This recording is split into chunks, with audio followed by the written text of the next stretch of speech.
There's definitely a lot of women out there that are affected. The FDA is taking a new look at breast implant safety as a growing number of women say their breast implants are making them sick. And many of the women are getting them removed. We don't need implants to feel like a woman and to be beautiful.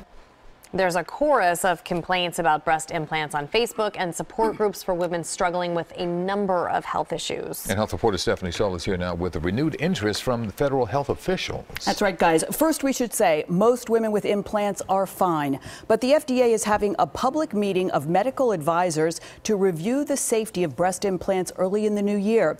At issue, something called breast implant syndrome, and women are desperate for answers.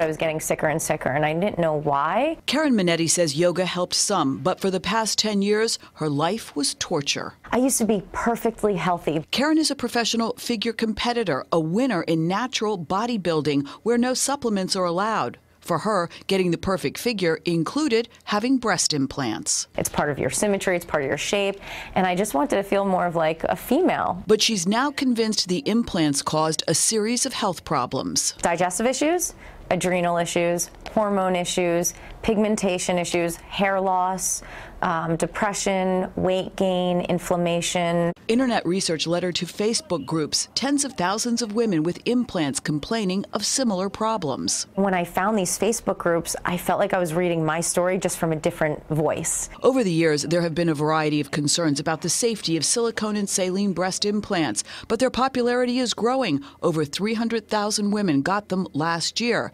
and the number of women with breast implant illnesses has also increased. It affects pretty much every organ system in their body. Bucks County plastic surgeon Brian Bunowitz says he's doing a growing number of surgeries to remove breast implants. Both have issues. There's no discrimination, correct? But the FDA says there's not enough evidence to show a connection. There's no proof that these implants are causing all these problems. Correct. I have 200 patients over 2 years, so the vast majority of them getting better.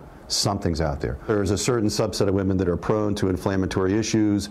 These implants are causing chronic inflammation that is now kicking off systemic inflammation in their body. Karen is one of the patients who turned to Dr. Bunowitz to have her implants removed. Almost every symptom I've had is gone. Completely gone. Now she's back in the gym, thinking about competing again. This is a nice machine you can get your whole body done on. And her strength is back. Check out this headstand in high-heel boots, no less. There you go.